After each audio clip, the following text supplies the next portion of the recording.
The call came while the plane door was closing. Unknown number. I almost ignored it.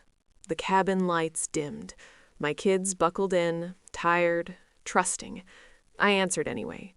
His breathing was loud, angry, controlled but cracking. How could you hide that you're the angel investor? I watched the wing lights blink against the night, Dubai waiting on the other end of the sky. I said nothing at first. Silence is a weapon when you know where to aim. He kept talking, accusations, disbelief, as if I had stolen something that was never his. My mind drifted back to the dinner invitation, the pause before the insult, the way he smiled while cutting. Too elite, you won't fit in. He said it casually, like a fact, like he wasn't talking to the man who kept his empire breathing. I closed my eyes. The engines roared. So did something old inside me. That was the moment I knew this wasn't about a dinner. It never was. It started weeks earlier, a forwarded email, accidentally sent, or so they claimed. A seating chart for the company's New Year dinner. Executives, board members. My wife's ex-husband. My name missing. I stared at it longer than I should have. No anger, just a quiet recalculation. When I asked, my father-in-law didn't hesitate. You wouldn't be comfortable, he said. You're different. Different was his word for useful but invisible. I nodded, smiled, played the role he assigned me, but something shifted. Not rage, recognition. I had married into the company years ago. They assumed proximity meant dependency. They never asked where the early funding came from, never questioned how deals closed when banks said no. I let them believe what they needed. That night, my wife avoided my eyes, her silence louder than his insult. She knew. She always knew. That was the real betrayal, not the dinner, but the shared understanding that I would stay quiet. I didn't confront her. I started counting instead. Who spoke to whom? Who suddenly stopped replying? Who benefited from my absence? The picture sharpened. They weren't excluding me. They were replacing me. I moved carefully. No emotion, no sudden shifts.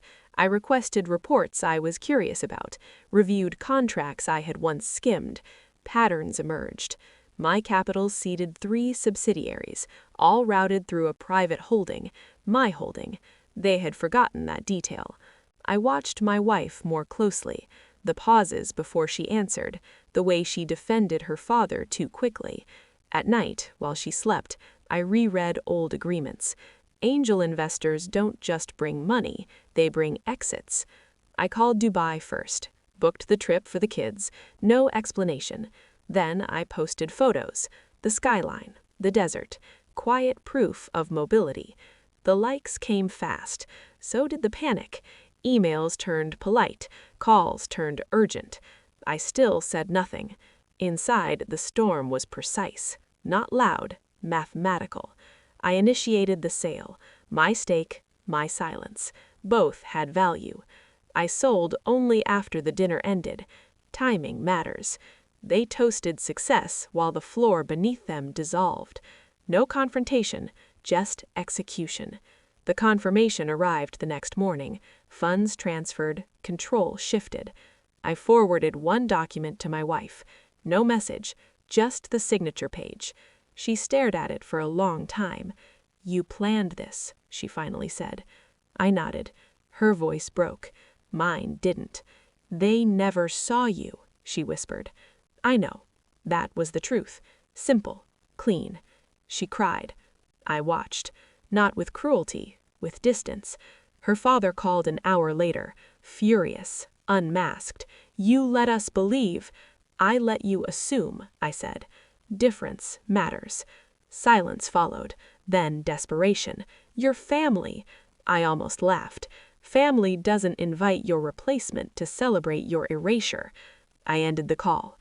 The final message was brief, from him. We can fix this. I didn't reply. Fixing implies damage. This was alignment. The company announcement went public that afternoon. New ownership, strategic restructuring, names removed, boards dissolved. My father-in-law's legacy reduced to a paragraph. I watched the market react. Calm. Predictable. Revenge isn't loud when done right. It's procedural. I sent one last text. You said I wouldn't fit in. No response. There wouldn't be. Power doesn't argue when it's exposed. It retreats. Dubai mites are quiet above the city. My kids slept, unaware of the war that ended before it reached them. I stood by the window. No triumph, no grief, just clarity. I didn't lose a family. I outgrew an illusion. They mistook my restraint for weakness, my silence for absence. The truth was simpler. I was always there, just not where they bothered to look. I turned off the lights and walked away without looking back.